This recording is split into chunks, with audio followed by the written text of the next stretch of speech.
The digital universe is vast and full of enigmas, where curiosity leads us to strange and sometimes disturbing corners.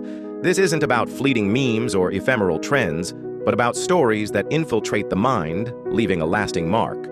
From comment threads that stretch for years to mysterious online communities and puzzles that defy all logic, these digital narratives are more than mere curiosities.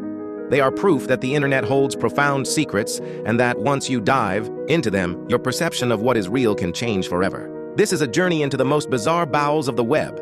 Get ready, because you won't come out the same. If you're fascinated by the dark corners of the internet, don't forget to like and subscribe. It helps a lot more than you think. Let's begin. The Enigma of Captain Kuch's Candied Kumquats. In October 2009, an online persona began leaving comments on blogs, forums, and obscure recipe sites, talking about a specific dessert, the candied kumquats from a restaurant called Cutie's Key West Cafe. What makes this story peculiar isn't the posts themselves, but the fact that they began at least 3 years after the supposed establishment had closed. For nearly a decade, the person behind these comments persisted, using over 35 pseudonyms and posting hundreds of times. The question that echoes is, why would someone dedicate so much time and effort, over 700 verified posts over 8 years, to praise a restaurant that no longer existed? To begin unraveling this mystery, one must understand what the restaurant was. Cutie's Key West Cafe opened its doors in Asheville, North Carolina in 1978. Owned by Oswald Cucci PZA Jr. and Anita PZA, the place closed its doors between 2005 and 2006. There is very little information about it on the internet, but digital excavations have revealed old newspaper articles and its presence on Google Maps. Asheville residents from that era confirmed the restaurant's existence and some curious details mentioned in the posts, such as the presence of a crocodile and visits from celebrities like Jimmy Buffett. This makes everything eerily real, as the comments weren't complete fabrications. They blended fantasy with elements of a real memory. However, the narrative of the posts goes beyond simple nostalgia. A deeper analysis reveals that the author frequently searched certain keywords before posting, such as key lime pie, burgers, cuties, and Asheville, which made sense. But other keywords were completely disconnected, like Hemingway, reggae, sharks, urban legends, and most disturbingly, sex-related terms like size matters, better than sex, and naked. The posts varied widely in content and style. Some were entirely unique, while others were copied and pasted.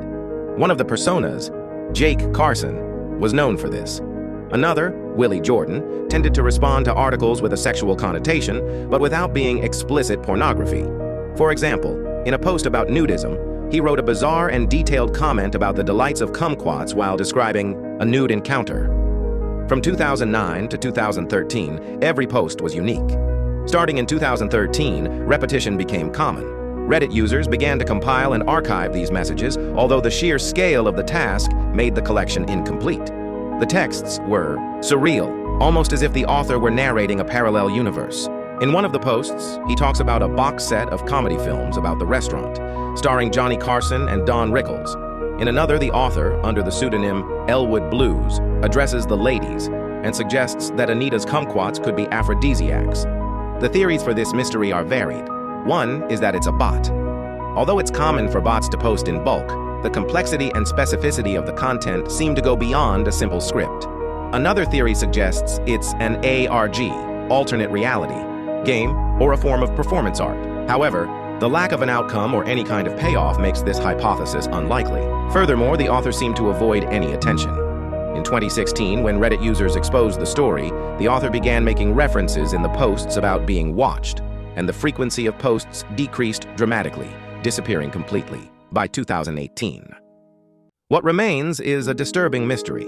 Imagine being Anita and Cucci, the former restaurant owners, and knowing that someone is obsessively posting about you and your business for years in a strange and even sexualized way without you knowing who they are or what their intentions are. It's a feeling of vulnerability and invasion that turns a simple internet mystery into something deeply frightening. Bonghazi, the cemetery bone scandal. The world of fantasy and magic has always fascinated humanity, serving as a form of expression, and, for some, a true spiritual practice. Neo-pagan groups, for example, offer a space of autonomy and empowerment, especially for marginalized communities like the LGBTQ+ community.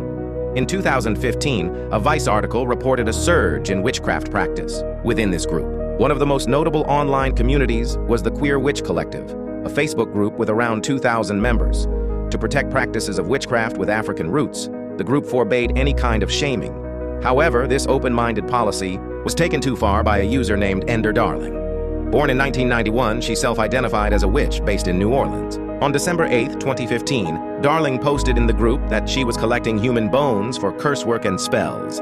She claimed to have found the bones in a cemetery, but only took them when they were offered by her personal goddess, meaning when they were exposed above ground. She said she left offerings in return, such as drink, honey, and flowers. New Orleans, being below sea level, has a known problem. During intense rains, buried remains can surface. Wealthier families exhumed their relatives to prevent this, but poorer families who couldn't afford the costs buried them directly in the dirt. Darling was, in fact, collecting the bones of these people, victims of a systemic failure, and selling them to other group members, charging only for shipping. At first, some group members gave cautiously positive responses, only concerned about legality. But the community soon realized the gravity of the situation. The bones came from Holt Cemetery, a potter's field for the poor, where many people of color were buried.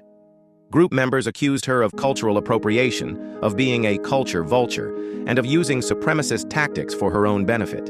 The post went viral outside the group, with screenshots spreading on Tumblr and other networks, where it was dubbed Bongazi. Darling, with her original account deactivated, responded from another account defending herself. She claimed she hadn't dug anything up and, therefore, wasn't stealing. She also accused the community of hypocrisy, saying she was more respectful of the dead than the residents of New Orleans themselves. Most, however, were not convinced. A Tumblr user, under the pseudonym Skeleton Fairy, made a hilarious but serious post cursing her. The police didn't find it funny. The Louisiana Attorney General initiated an investigation. Weeks later, on January 28, 2016, police searched Darling's home and found 11 bones and 4 teeth on an altar. Although they couldn't immediately prove they were human, the police summoned her and her roommate to court for possession of marijuana. In an interview, Darling admitted to having sent a box with a tooth and some bone fragments, but insisted it wasn't for profit.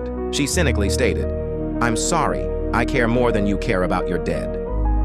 On July 15th of the same year, analysis confirmed that the bones were human. Darling was arrested in Florida and extradited to New Orleans. She pleaded guilty to burglary from Holt Cemetery and marijuana possession. She received a 5-year suspended sentence for the burglary and 15 days in prison for the marijuana, which, as she had already served time, did not require further jail time. The scandal resulted in the collapse of the Queer Witch Collective, which, after the departure of the original moderators, saw its community of 2,000 members reduced to just 77.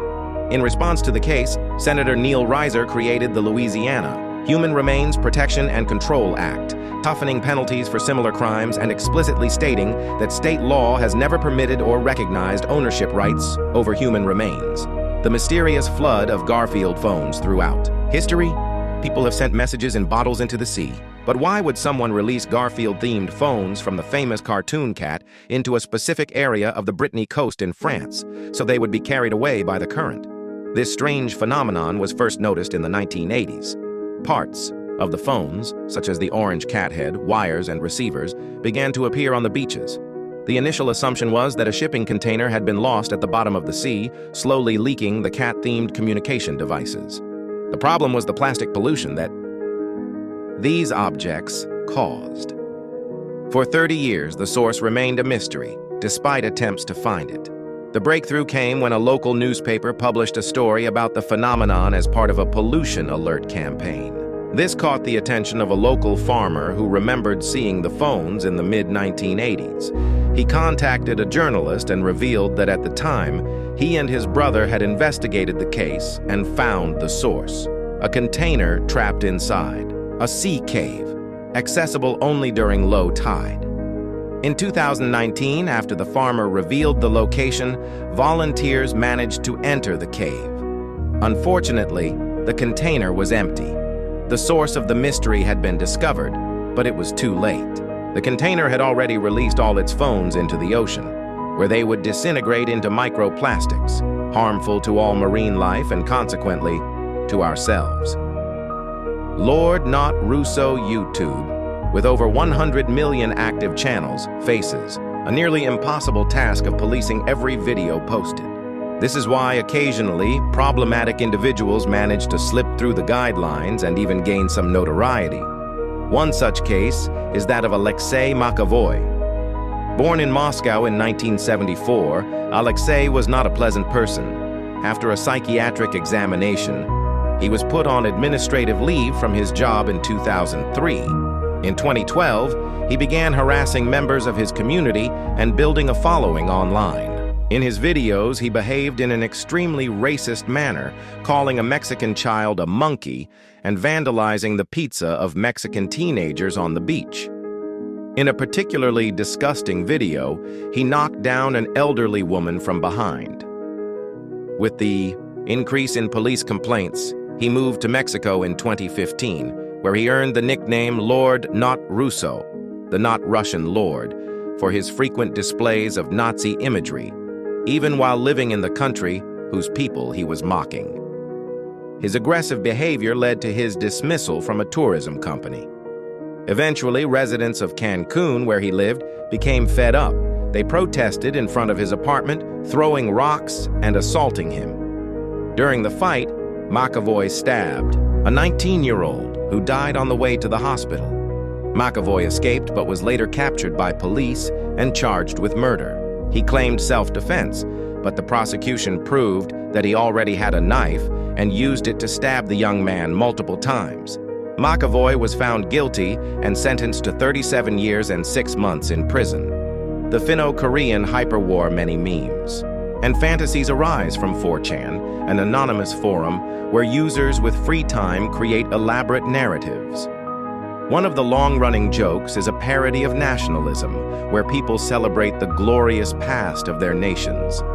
In one of these jokes, the idea of the Finno-Korean hyperwar emerged, a supposed catastrophic war between two ancient and highly advanced civilizations, the Finnish and the Korean, which allegedly occurred 6,000 to 8,000 years ago. It's important to note that this is pure fantasy, but the narrative is elaborate.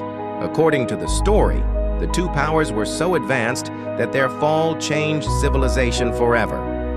One hypothesis suggests that the nations were connected and the war was, in fact, a civil war. Others argue that the vast exchange of territories made the two nations end up looking similar.